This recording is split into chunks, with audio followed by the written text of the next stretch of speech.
What's going on, guys, and welcome back to the Edison Club podcast. I'm your host, Mike, joined tonight by my good friend and co-host, Ty Payne from Behind the Dual Disc podcast. Hello. What's going on? Took a little bit of a break, went about 2 weeks without an episode. It's just, as Ty knows for sure, it's hard to make the time when you have a family, and sometimes things just come to the forefront and just have to take priority over the show, but We're back now, and what better of a day to have a podcast episode than the day that Konami absolutely dropped a nuclear bomb on the player base. So earlier today, it was announced that they updated their tournament policy, and basically the ruling changes were the end of time procedures were changed to basically you get 50 minutes. If there's not a winner at the end of that, it is a double game loss.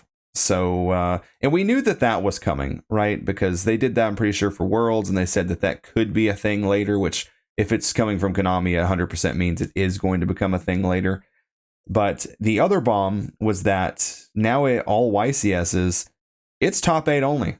If you got 8 players, it's top 8. If you got 80,000 players, it's top 8. Gosh. It's just so crazy to me. So that's going to be the topic for discussion tonight. And whatever time we have left, we're going to talk about how Ty and myself have dipped our toes into REDU format a little bit here and there. But what were your initial thoughts when you saw this announcement? I think I was the first person to send it to you. Yeah, you were. So, like, with the whole, I'll start with the top 8 thing.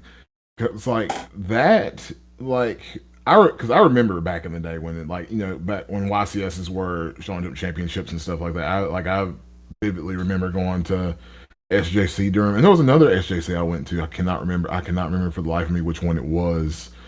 But anyway, it like back then those were just top 8, and it's just like I after Konami made like YCSs and regionals and stuff top 32. I never thought I didn't think we'd go backwards as a Yu-Gi-Oh society. Yeah. and go back to it. But I mean, it's good and it's bad. And I'll give my reasons as to why it's bad. Like bad for the tournament because it's gonna, like, what's the word I'm looking for?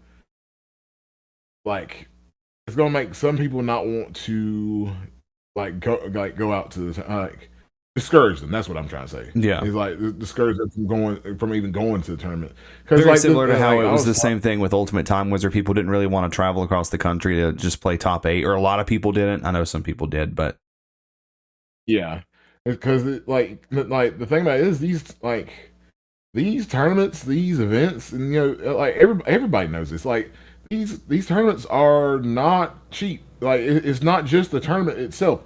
It's the tournament. It's the drive or flight or train or whatever. However you're getting to this tournament. Your hotel stay. It's like your food. Your hotel stay, and on top of everything, on top of the icing on the cake, the decks. The decks are insane. Yeah. Mm-hmm. Like that's probably over half of your what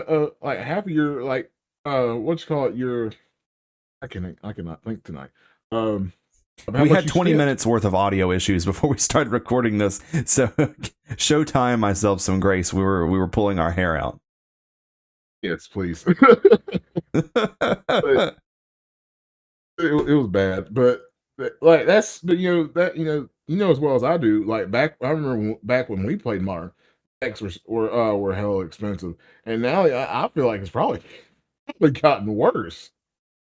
Yeah, the one thing I can't really speak to the value of deck cores because I really don't care to keep up or pay attention.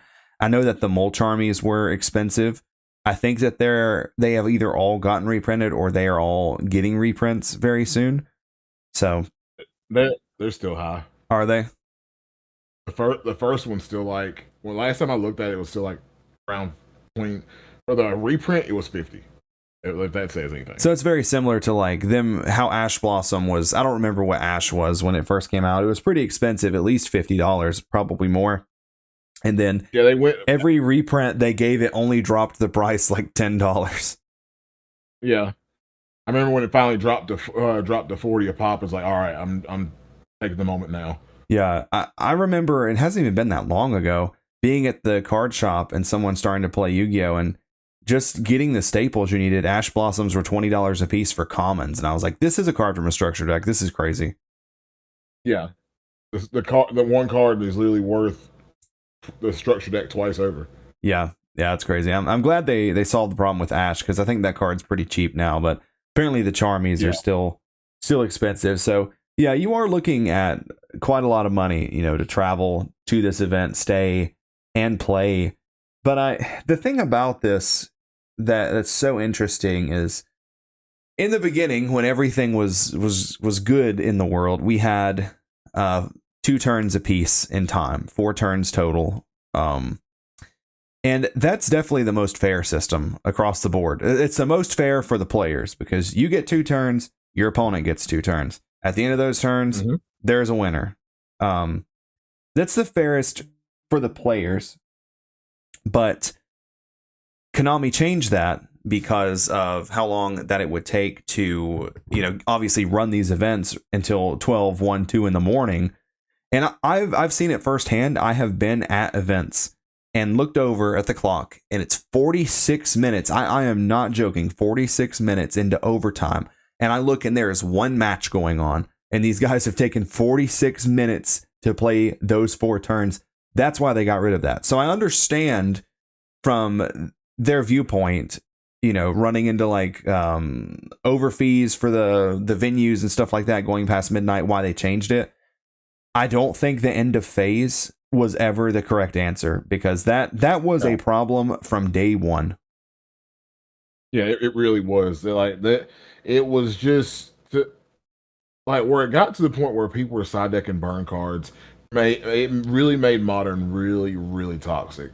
I still remember during the whole like tier element format where people were siding Scattershot or what's that one the ladybug, skull armored ladybug. Yeah. Where it you gain 1,000, don't you? Yeah, if it's milled, you gain 1,000. Yeah, it's just like stuff like that. It just really like this is gonna be the ghetto version of what I need to say. It really just made my ass itch. Yeah, it was so horrible when you get to time. And the last year or so, at least from what I've heard, and I don't really know how they're able to even police this, but the last time that I was playing Modern, let's just say that I have game on field. My opponent has nothing. They have like 1 card in their hand, and there's 2 seconds on the clock, and I say, okay, go to battle. Clock goes off. At that point, there would be people that would say, in your main phase, DD Crow your upstart goblin, and then you're stuck in your main phase and you lose. I've heard that lately they've kind of done it to where, if there's nothing that's going to prevent you from going to the battle phase, they'll let you go.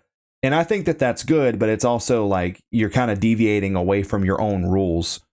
So like there are some players you give them an inch, they take a mile kind of thing. When does that stop? How far does that really go before that starts to become an issue? So it was a sinking ship. They were definitely trying to captain the Titanic for a while on that. And yeah, let's talk about that first. The new time rules, you have 50 minutes to play a match of Yu-Gi-Oh! But if you do not have a winner, it's over. You both lose. I want to double back real quick to and finish out the rest of my thing. The whole thing I was gonna say that was like good, that could be seen as good for the whole like just top 8 is just like you're gonna get the cream of the crop. Yeah, that's true. Like that's the shining light and all that. But yeah, we'll speed past it and go to the time rules. Yeah, I mean, I like the new time rules. Like the only thing that I would say is kind of like about it is like if you're like if you're up a game and y'all are in game 2 and then time goes off and then you both just lose, like now I feel like that's kind of wild. Like now if it was still like game 1 and y'all are still sitting there after 50 minutes, yeah, y'all both out of here. Yeah. Yeah, the first time that I ever heard this mentioned was on an episode of Frasier's podcast, and I immediately was like, I think that would actually be good for the game, because it is so annoying when not only are the burn and time cards annoying, scattershot, skullmark, ladybug, all those cards, but when you have a perfectly normally paced matchup in Yu-Gi-Oh! And everyone's just going at a good pace, and then there's like the last 2 minutes and people are just like lightning speed, fast as I can go, like everything about that's really exhausting and really annoying. So I think that you should be able to play a set of Yu-Gi-Oh! In 50 minutes. If you can't, one of you is slow playing, and it's both players' fault, because one of you is slow playing and the other one isn't doing anything about it. I think that that's ample amounts of time. And one of the arguments with this was it's going to be people that get tilted because they lose game one. They decide they're just going to like throw the match and basically make both players lose.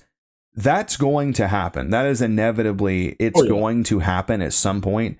But I do not think that the majority of players that go to these tournaments would honestly do that. I really just do not think that. I think you spend $300-400 for a flight, $300-400 for a hotel room. The people that want to be there are there to try to win the tournament. So if they lose game one, they're going to do their best to play quickly game 2 and 3 to have a chance to win. And I think that this actually does the exact opposite. I don't think that this makes anyone want to slow play. I don't see a reason that you would want to slow play under these time rules. I'd want to play at the most reasonable pace that I possibly could to try to get the win. I agree. I don't see the point in just being like, it's really petty for somebody to want to just like want to slow play under these time rules. Like, because like you've not only wasted your opponent's time, you've wasted an ample amount of your time and your money. Like, it's just exactly. Yeah, and you're going to travel miles. You're going to travel miles from your home just to cheese people out of a game. Like, that's just. This is going to result in a lot more people calling judges too for slow play, which I think is a great thing. Oh, I want to give a shout out real quick. I want to give a shout out to Eric Shin's Sizzle. Did you watch the Midwest Edison Clash, Michael? I watched a little bit of it. I'll just be honest. I really liked the vibes. I really liked both of the guys they had doing the commentating. I liked the vibes for the whole tournament. But if it was Black Wings, Frogs, or Vayu, I just turned the stream off, honestly, because I'm just so tired of just watching those dead horses swing their heads at each other. I'm just so tired of watching them.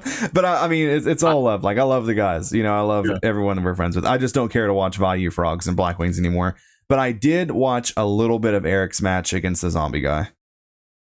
I've seen that match, but his I think it was one of his top cut matches where he's playing against a quick draw player, and they're going by modern time rules, there's seconds on the clock, and Eric turns his hands into like Barry Allen, Wally West, every making of the Flash with his hands, and just making the most just insane board just to be like tap for game. And it was I think he literally he sped run his turn, and it was like I think he had 10 seconds for his turn, and he dropped like 5 monsters. Oh my god! If I'm correct, he dropped because it was like. It was an insane field. It was crazy. I would simply just give up. I couldn't do it. I'm just saying, my brain does not function that quickly.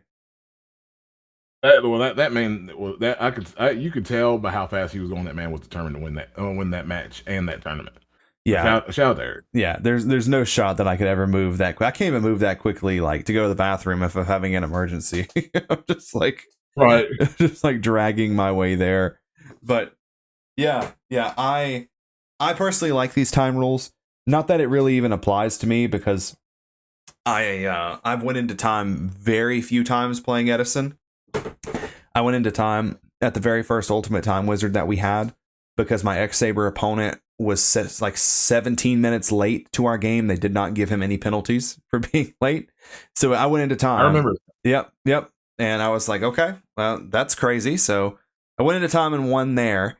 And then I played Hero Beat at a tournament, which was the worst decision that I've ever made in my life to actually sleeve that deck and try to play it. Went into time every round. Not because I was slow playing, not because my opponent was slow playing, but because that deck fucking sucks.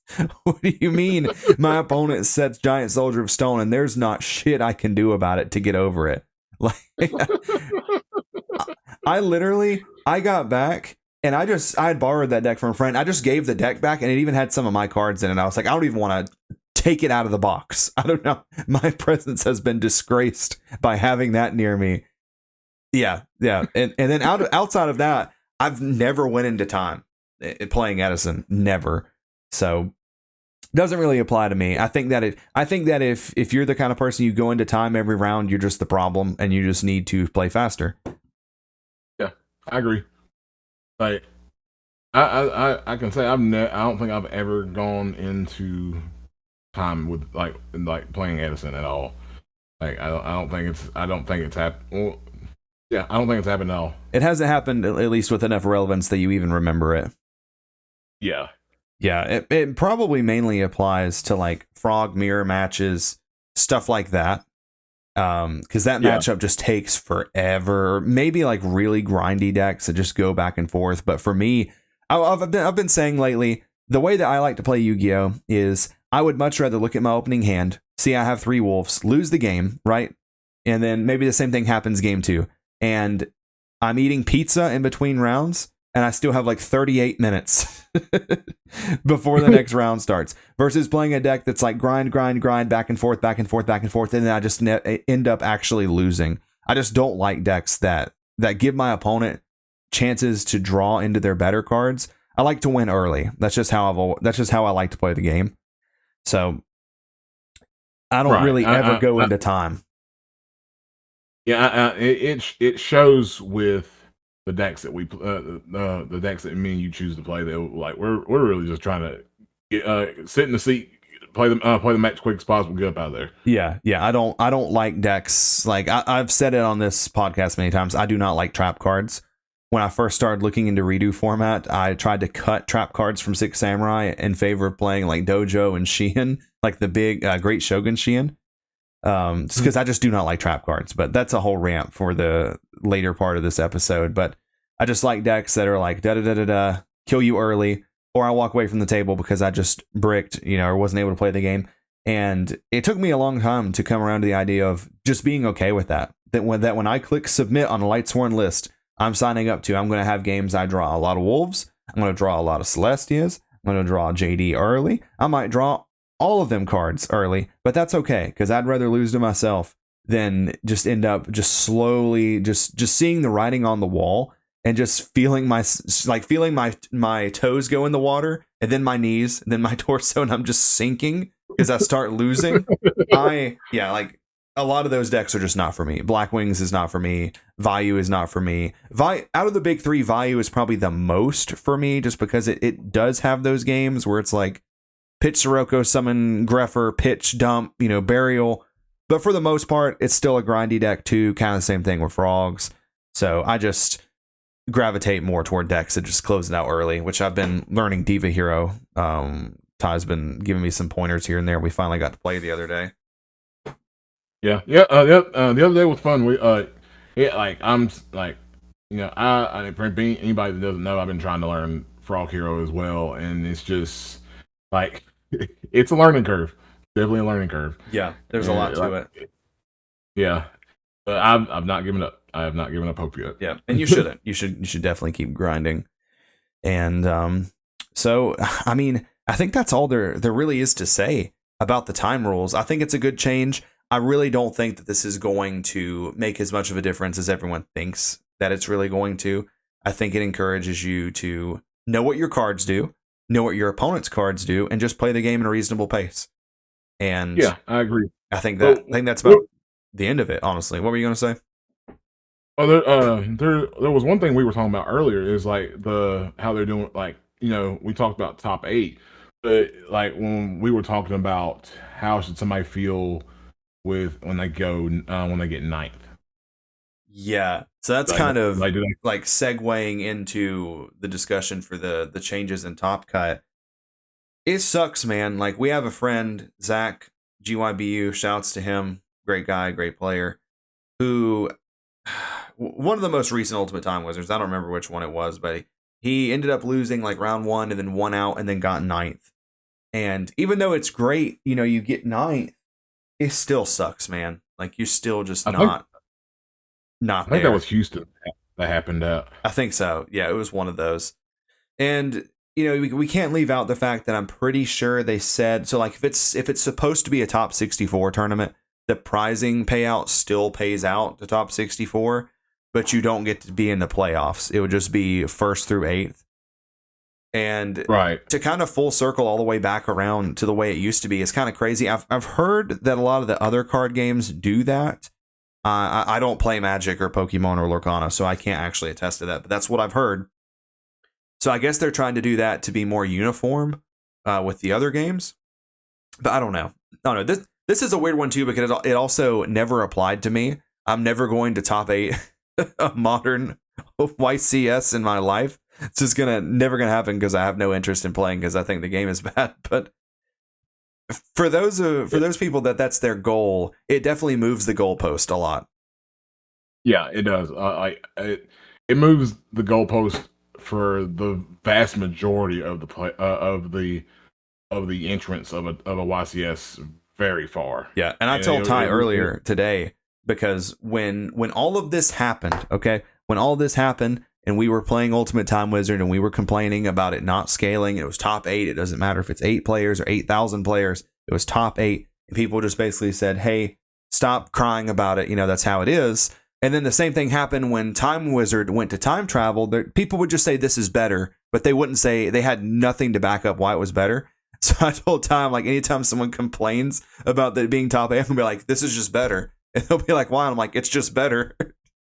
I don't know, man. It's just better. Like, I don't have a dog in the fight the same way they didn't have a dog in the fight, but everyone was like hell bent on saying it was better for whatever reason. So to me, like, this is better. I can't tell you why it's better. It's just better. So I feel for people that it's their goal to top 8 a YCS because it's definitely going to be much more difficult to win a YCS. I'm very curious. Did you see when this goes into effect? I assume it goes into effect immediately. I did not see when it goes into effect. I would I myself, I would assume it goes in like effective immediately. Yeah. I'm not entirely sure, like, to be quite honest. Gotcha. Yeah, if you know, please comment down below and let us know. But I'm assuming it's probably immediately. So I'm curious to see how this ends up being received by the community. It can't be any worse than when they used to do YCS Top Cut played out through like draft. I think that was terrible. I'm curious to see how like with our because like our locals still do Edison. Yep. So I'm just like I'm curious, and like they do their their time rule. They do modern time rules for Swiss, and then they move to the old time rules for Edison, like in like top 4 cut if like when we play it out. And I wonder how that's gonna go. I think it'll be about the same. Honestly, I think that they'll be forced to obviously do the new time rules for Swiss because they can't really, for whatever reason. I guess they've been able to do changes for the top cut versus doing the Swiss, but I really don't think it's going to make that big of a difference. People were poking fun at Sean in the group chat earlier. They were like, Sean's the only one that plays Edison that goes into time. Shouts to Sean. Great DV Hero player. Love that guy. I don't know if he goes into time all the time, but apparently the consensus is he goes into time pretty frequently. But hey, he's good people, Yeah, he is. So yeah, I don't know. I really don't think it's going to change that much at a local level. I have like a whole tinfoil hat theory here, and let me just unroll a big old piece of this and put it on my head real quick. Justin and I, this is a whole rant. This is going to be the part where I lose most people. Oh man. Justin and I have this idea, and I think that Peacock is in on this too. It's either Peacock or Ethan. I can't remember which one I've had this conversation with. So they killed Time Wizard in favor of time travel, but then did nothing with it. So they basically just got rid of all the retro players that there were, said, you're left to your own devices. We don't want you anymore. Well, they got rid of all of them. Now, with these other changes that they made to modern, this has to deter at least like somewhat of a large group of people, I would think. Obviously, you still have like the warriors that go to every event, but we've kind of started to think, is Konami purposefully trying to nuke the IRL version of the card game? And we were talking earlier today, and I was like, I truthfully could see them being like, we're not hosting regionals anymore. We're not hosting YCSs anymore. You go to your locals, you accrue points toward a nationals invite, or you win some kind of qualifier at the local level, lets you go to nationals. We host one in-person event every year. That's nationals, the biggest term of the year, and that's it. And everything else is Master Duel.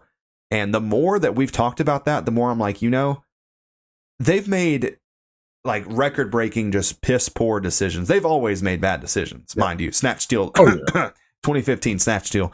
But lately, it really does seem like they've just tried to purposefully push it to the limit. Like it's like there's someone in like a Dr. Evil from Austin Powers chair, like, what can we do to make them stop coming? And then they like do this, but then they're like, sir, they're still coming.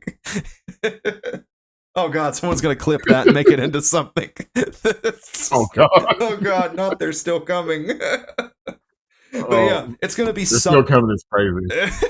It's gonna be something like that, I swear. And people can say that I'm a fool. I don't care. I really think that their goal is to kind of digitize everything into Master Duel outside of like the local level. So I don't know. And then Justin also was like, maybe they did this thing cutting to only top 8 playoffs so people would be more encouraged to drop out early if they're not doing well and play in side events. Yeah, because they really make more money off doing the side events than they actually do the YCS. Yeah, like the people that play in the YCS, they pay, I think it's more than when we were playing. I think it's like $50 now to play, but all the side events are like $15-$20, and most of the time you're going to play in several of those. Even people that don't play in the main event obviously will still travel to play in the side events. So who knows? I don't know what they're doing. I have my own theories that we've talked about, but it's 2025. Don't assume that big multi-billion-dollar corporations are your friend. They're not. They don't have your best interest at heart. They have their best interest at heart for their profit margins and everything else. Everything they do is for their business, not for their players. It's honestly always been like that. Yeah, it really has. Sad to say, but it's become much more clear as the game has gotten more archetype based. Because you'll notice a card like, let's just say Stratos, for example. Stratos gets banned in like 2014 for no reason. Literally gets banned for no reason, and then they start releasing hero support. So slowly, Stratos goes to 1, goes to 2, goes to 3. And it's the same thing, with all these cards, like the Magispector, Kieran. Every time, like, they're like, we're going to push a new deck, new support. They're like, let's unban the old cards. So everything is just always money moves with them. Yeah. It's like that's capitalism at its finest. Yeah. They don't care about the health of the game. They just care about money. And the best moneymaker literally is Master Duel. So yeah, I think it is what it is. You have any closing remarks on the ruling changes before we get into two? Oh, I'm sorry, I just burped before we get into the next topic. I think we pretty much hit every nail on the head with it. We can jump right into REDU if you want to. Okay, yeah. So Ty and I have went back and forth a lot on other formats. Our teammate Nick is like super heavy into GOAT format. GOAT format, let me tell you right now, is a whole fucking rant. That is a whole goddamn rant. I cannot even express. I am not a salty player. Okay, anyone that's listening to this that knows me can attest to that. GOAT format genuinely just pisses me off. It's just like there is never a single time I can set a spy or set a Sangan or whatever and it not get knocked, or Mystic Swordsman level 2'd every time. Like, I'm to the point, like, if I play goats, I just fucking summon Sangin. I'm like, do something to it now. Like, like what are you going to do to it now? You know? Like, summon Spy, face up attack, set book. You're in phase, book Spy. I hate it. It brings out the worst in me, so I just play Reasoning Gate. And, like, I play face up all the time, and I get there, or I don't. But you're never going to nobleman me. You know, like, you're not going to get to use any of those, like, cheese cards. I just call them cheese cards, because they're just so cheesy. Because it works for everyone else, but I can never set Spy. So GOAT format is a whole rant. But we also tried Tengu plant format. And Tengu's good, but my gripe with Tengu is it's just way too similar to Edison. What do you think that you would agree with that? Yeah, it's just Edison with, like, more bombs. Yeah, like, and Dust Shoot still exists, which is just such a problem. You've got Scrap Dragon, you've got Effect Veiler, you've got so much Spore, Glow Up Bulb, Hyper Librarian. Just everything, every bad nightmare you could have about Edison is just, like, multiplied by 10. Yeah, everything is just, like, personified in that format. Every deck is, like, pretty good in that format, honestly. And, like, I'm gonna touch on with GOAT real quick. Like, I don't take GOAT seriously. I literally just troll. I'll just jump in and do a jump scare in the GOAT ladder on DB and just play Horus and then just win. I'll win a match and just disappear. Yeah, it's kind of the same for me. I'm just like, activate Reasoning, mill a bunch of guys, summon Demok, get back Dimension Fusion, banish, summon BLS, Dimension Fusion, everything back. Game's over. Or the other build, which is like Trinade your back row, knock your monster or mind control your monster, summon Stein, pay 5, get Master of Oz, equip Megamorph, game's over. Yep, exactly. Yeah, so I like that one. I think I like the regular Reasoning Gate better, because if you get to 5k, you kind of like can't use Stein anymore, and your deck doesn't really do anything. But that's the only deck in GOAT format I like, because it's like the only deck that really plays like that. Yeah, that and like Reasoning Gate, Stein Gate, and Horus Stein, those are the only decks I really care about. Like I'm not a big fan of, like, Chaos Turbo or Chaos Control. No. I could like list out every deck I would play in every format, and you'll see I have a type. They're all so similar. But like, what's funny is, like, Warrior was such a good deck. And, yeah, like, I played Warrior back in GOAT. And yeah, I'm good. I'm good. If you go, something just exploded on my desk. What the hell? This night's been terrible. I think my mouse just committed suicide. Oh God. For context, my computer mouse, not my pet mouse. It's like if you go back in time to 2021 and you kick a rock, Michael Boyd becomes a Dragon Turbo player instead of a Lightsworn player. It's all the same. It's all the same if you squint. But let's get back on track. We both played Tengu format, and I don't care for a single deck in that entire format. The only deck I liked was Gravekeepers, which actually goes completely against everything that I like about Yu-Gi-Oh! But I've said this before, even though it's a trap deck, that deck does still just have a win button, which is like, set a few traps, set Spy, play Necro Valley, Royal Tribute. And most of the time the game is over. And I'm like, hey, I love this. I don't like the trap card part of it, but hey, I still got a win button. So yeah. The only deck in Tengu I actually like, besides that, is Six Samurai. And that deck is so bad in Tengu format. And we'll talk about that deck in regards to REDU format shortly, and as to why we've come to that conclusion. But Tengu was not for me. I went to one Tengu tournament. I got third with Gravekeepers. And I had my fun. I wrote tribute to people. I learned that Hero Beat is so free. So free. Like Spy Necro Valley. Your deck does nothing. I can sit here and I might as well just put side in Exodia in that matchup, because you can't do anything to get over Spy Necro Valley. That's sad and so hilarious because literally jump into redo format and that deck becomes one of the best decks. Yes. Yeah. Absolutely. So we'll kind of skip redo for right now. We'll go back to it. We also tried hat format, and I've tried so many decks in hat format, man. I just don't like that format. It's just there's so much toxicity in that format. It really is. I mean I don't I enjoy playing Mythic Ruler, but I mean like as the format as a whole, I'm just like, no, I'm good. Yeah, I don't think that I could ever play it competitively. And then I personally wouldn't play any Time Wizard formats past like hat format, or I'm sorry, past like 2015 Duelist Alliance format, which I think is a really good one. I wouldn't play anything that involved like crazy hand traps like Ash and Nibiru and whatever stuff like that.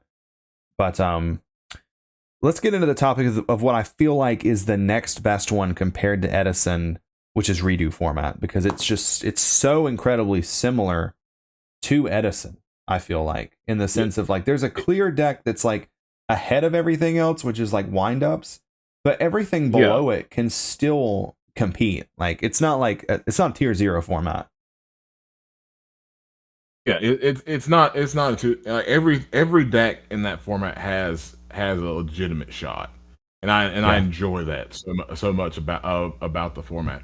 It's like you can go from playing against like Dark World and Zectors, Girgia Karakuri, Pure Girgia, Girgia Machina, Wind Up. I was playing in one of the redo monthlies that they used to have online, and I lost in top 4 to what the guy called Robo Rabbit, where he brought out mechanical chasers off off a rescue rabbit. I about called that rabbit Dino Rabbit just because it's so iconic. Rabbit. Can we also talk about how in one of the redo tournaments, Tengu Plant won one of the redo tournaments? Yeah, it's insane. I was like, how is this even possible? Yeah, it's wild, man. So for context, wild. If you haven't looked into redo format, you need to go check out Hydro Pump and Metafoe's channel, as well as Pudding's channel. They all do a lot of redo format, but this is like Agents are a deck, Chaos Dragons are a deck without Future Fusion, thank God. Dark World, Dino Rabbit, Heroes, Gadgets, Girgia. Gravekeeper apparently has been winning. I feel like if you play against Dark World, you probably just lose. But to each their own. Heretic, Zectors, Psychics, Six Samurai, and obviously Wind Up. There's like a whole list of decks below that, but like those are the main ones. So when this started picking up in popularity, I was like, oh, I don't really want to play this because I have no attachment to Inzektor Wind Ups. People love those decks. I don't care for either one of them. So I went down the list and I was like, I don't care about Agents, I don't care about Dragons, don't care about Dark World, don't really care about Heroes. I don't like any of these decks. And I saw Six Samurai in the proven category, and I was like, oh, like, what does this deck get? So I look at it, and I'm like, this is the same deck as Tengu format, but they get one more smoke signal. I was like, how does that make that big of a difference? And the reason why it does isn't because of the smoke signal.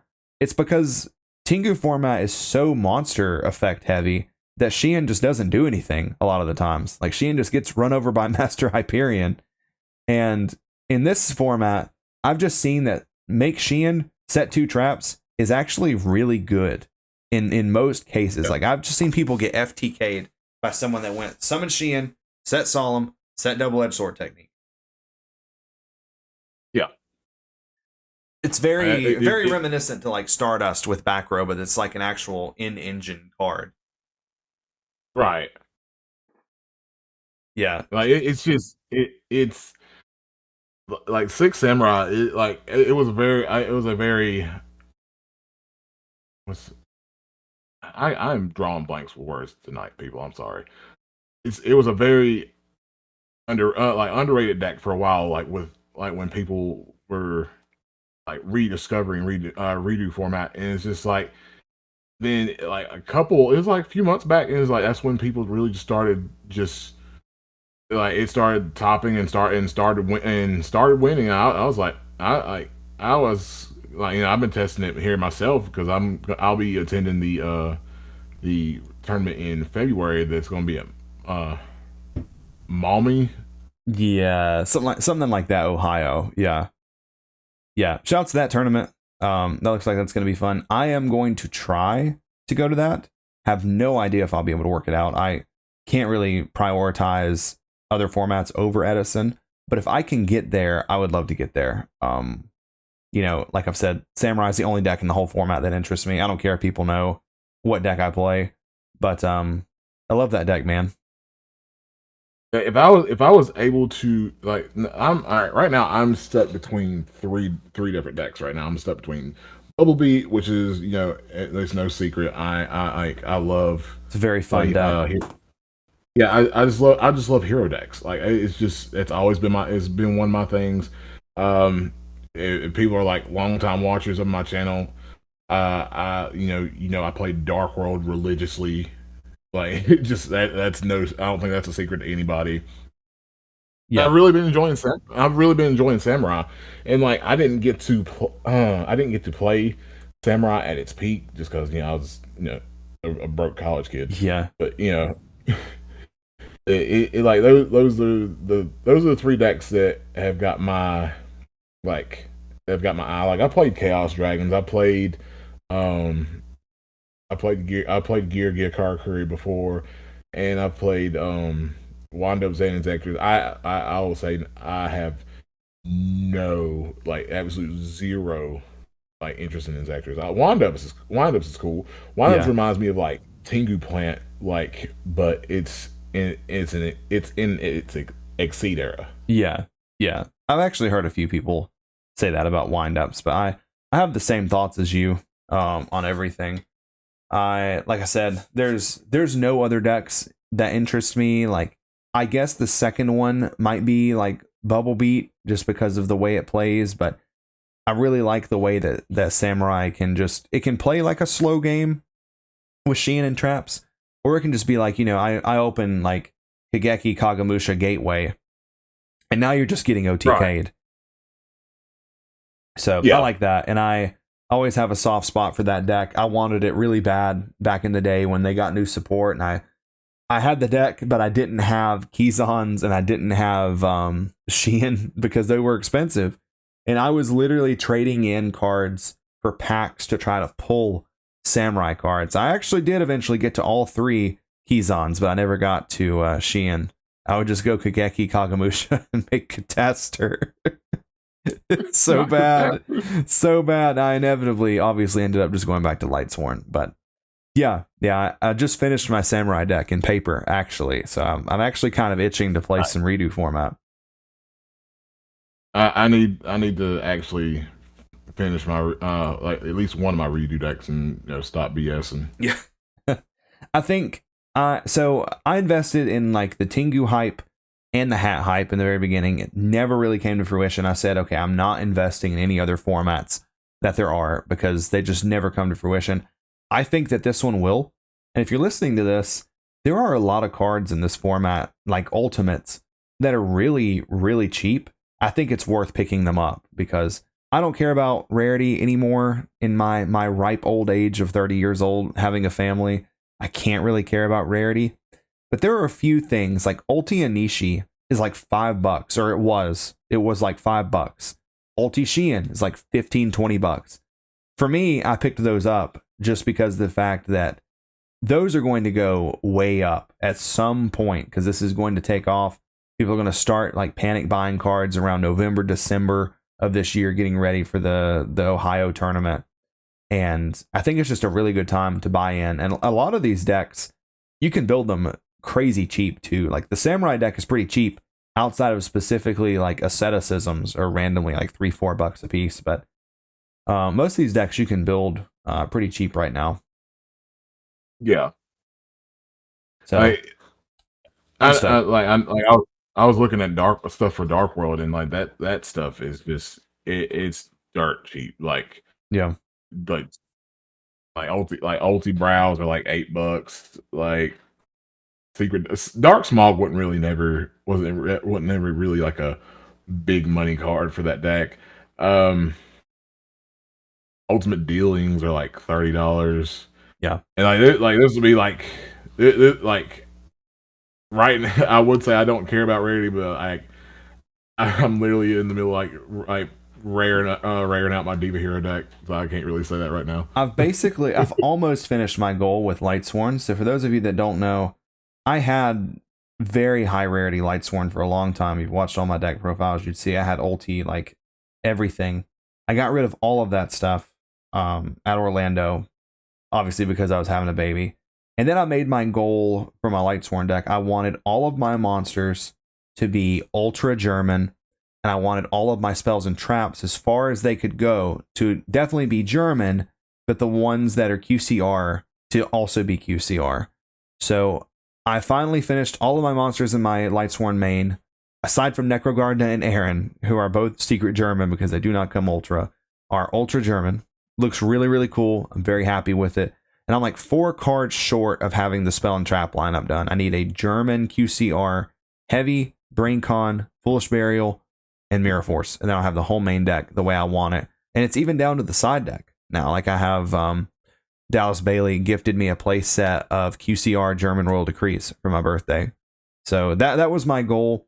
And basically for Lightsworn, that was going to be like the last time I really cared about rarity. In my Diva Hero deck, there are a few things that I got. Like I wanted specifically rare Miracle Fusions, because that's what I played back in the day. And I wanted Ultra D-Draw, Mali, and Stratos, and Absolute Zero. So I did splurge a little bit on those. But the rest of my deck, you saw it, like it's like nice. Like I have Secret Divas, they're like a quarter, but some of my stuff, like my Greffer's common, my Sengen is common, my Return is common. And it's just because, I mean, at the end of the day, man, like it just does the same thing, you know? For me at this point, like it doesn't really matter to me. I understand that. I like when I was making when I finally made the choice to like bling out my Diva Hero deck. I was like, because I play like the Gravekeepers and stuff like that. I was like, okay, I'm not getting CP spies because that's like $200. Those are like $200. Yeah. So I decided to go with like getting like all the QCR stuff. So I'm getting like QCR. In QCR spies, QCR Mallies. I'm teeter-tottering back and forth between QCR Mally and QCR not QCR QCR Mally and Ultra Mally. Yeah. I'm just going back and forth with deciding on which one I want more. Does shoot, return, like getting all the stuff QCR just because it's the more readily available, high rarity. Yeah. I definitely agree. My Samurai deck is like poverty level rarity. I ordered common Zanji because it was cheap. Like common Zanji, like all these cards are just commons. But then I have like random, like some ultimates in there too. But I want to play. Like obviously I have a baby. He's about to be 5 months old, which is crazy to say that much time has went by. It makes it more difficult to play. I'm sorry, what'd you say? I said that's crazy that Oliver's about to be 5 months old. It is. It does not feel like it has been 5 months at all. And no, I haven't gotten to play as much as I would like to. Obviously, priorities take place, but we went to a local store. It's called the Vape Shop, or I think it's actually maybe called the Card Shop now. It's in Winston-Salem. And Ty and myself and Justin, we all went to Red Lobster, in which we were stuck there for like 2 hours before. But we went to I guess this would be like locals basically for us. But we just went and just played cards for like 3 hours. And I really needed that. I had been really itching to play. I have this thing now, which is how I ended up deciding on Diva Hero. I no longer enjoy playing Lightsworn in like a casual setting. Like I don't just enjoy like sitting down, pulling the deck out, playing, because I really feel like I don't really have anything left to learn. I feel like I just run completely on autopilot. I see the opening hand, I know exactly where it goes every time. Like I know exactly how I'm going to play it from the time I see it. So when I'm playing, I'm not really playing for anything. Like I'm not playing to learn anything, anything like that. So I picked Diva Hero, and it was just nice to sit down and play and actually kind of have to think a little bit, like, new lines, new choices that you have to make. Like I noticed a very interesting duality in that deck is like Thought Ruler versus Stardust, like which one's appropriate at what time. That's like something I was I was really noticing comes up a lot in that deck is like just making the correct read for Stardust or Thought Ruler. And seeing lines for OTKs with that deck, or just setting up like Stardust with Skill Drain is really good. So that's probably the most fun playing Yu-Gi-Oh! I've had in a casual setting in a long time. Yeah, it was really fun. It was really fun Monday. Being able to get out and just like hang with the boys, like because we don't really get to do that much now that we're in like we're all in our old age. It's not like back in the days with when I had the basement. Yeah, and I was at your house literally every day and would cry when I couldn't come over. Literally. Yeah, it was fun. And I'm the same way with using Diva Hero as you are with Lightsworn. I just don't feel like there's that, like if there is anything like left to learn from for Diva Hero for me, it's very minimal. Yeah. Like and like that's why like you'll like our local tournaments, you'll see me play like different stuff. Like you'll see me play Black Wings, you'll see me play Frogs, you'll see me play Bayou, you'll see me play like Machina. I'm playing all kinds of different stuff just because Yeah. I want to I just want to like broaden my horizon, like sharpen, like get my mind like as sharp as possible. Yeah. Something that was really cool that I noticed was I've never really dove headfirst into learning a new deck in Edison since I've been on Lightsworn. I was trying to learn like Fish OTK this year, but Forex is just way better, way too big brain for me. But I noticed it didn't really seem like it was as hard to learn as I thought that it was going to be. And a lot of it was just running on like fundamentals of the game that I picked up. And, every deck wants to win the game. Every deck does it differently, but it didn't really feel like it was that hard of a transition the other day when I was playing with it. I was like, oh, okay. So like, this is, very similar to like Lightsworn. Like I don't attack if I fear Gores, I can just not attack. Next turn I can attack. If they have it, I can like tribute summon Caius and banish it. Just like the fundamentals that you pick up from, one tricking a deck can definitely carry over into the other ones. And I was really surprised about that. I hadn't really realized that just because I haven't played any other decks. Yeah, and and like I'll notice that too. Like in like like with certain decks, like you can like stuff carries over, and it's just like, oh, I know, I like it's like how to like navigate certain situations like the same way like you would if you was playing like X deck over Y deck. You know what I mean? Yeah, and siding is much more clear too when you understand, what cards are good against what. But not only like you're not necessarily just taking them out because it's like a force of habit. Like you understand why this card I'm putting in is better than this card. Like I always say, a good example is like Gores versus Gladiator Beasts. Like you don't want Gores versus GBs because it doesn't do anything. Just the better that you get at the game, the more you understand, the more you focus on the fundamentals, the more things just become very clear to you. And those are the first games Diva Hero I played sided, and I just kind of just on the fly, I was like, oh yeah, this isn't good here, this isn't good here, I can take this out, switch this. So yeah, that's my Diva Hero adventure is going much better than my Fish adventure, considering my Fish adventure like flopped, no pun intended, very early on. I was like, man, like I was like, this deck is cool, but it's a lot. And then Forks came out, and I was like, yeah, this shit's ass now. I'm not playing this. Yeah. It just ended up being the bridesmaid, and exactly. And somebody was like, well, Fish survives deck devastation virus better than Forks, and I was like, yes, that is true. But it doesn't matter if I have Oystermeister and Royal Swamp Eel in my hand. Like, they don't do anything. They might as well have just gotten sent with deck Devi. Like those cards don't do anything. Right. Too many bricks, and Forgs doesn't really play bricks. Like, I guess Death Frog, but I mean, that's not as bad as like Oystermeister.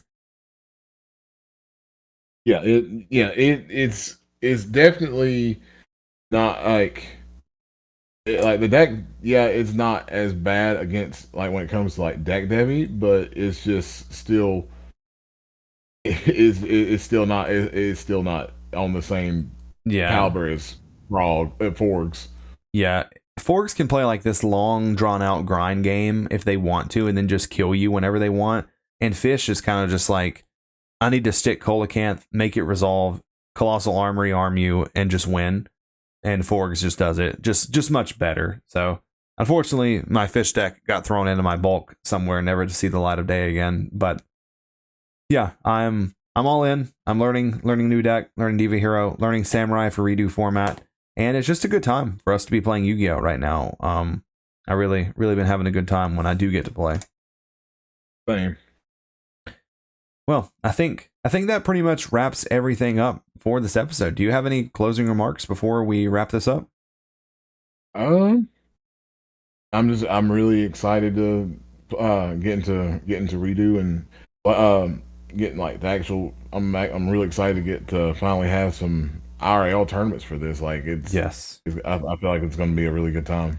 I definitely do too.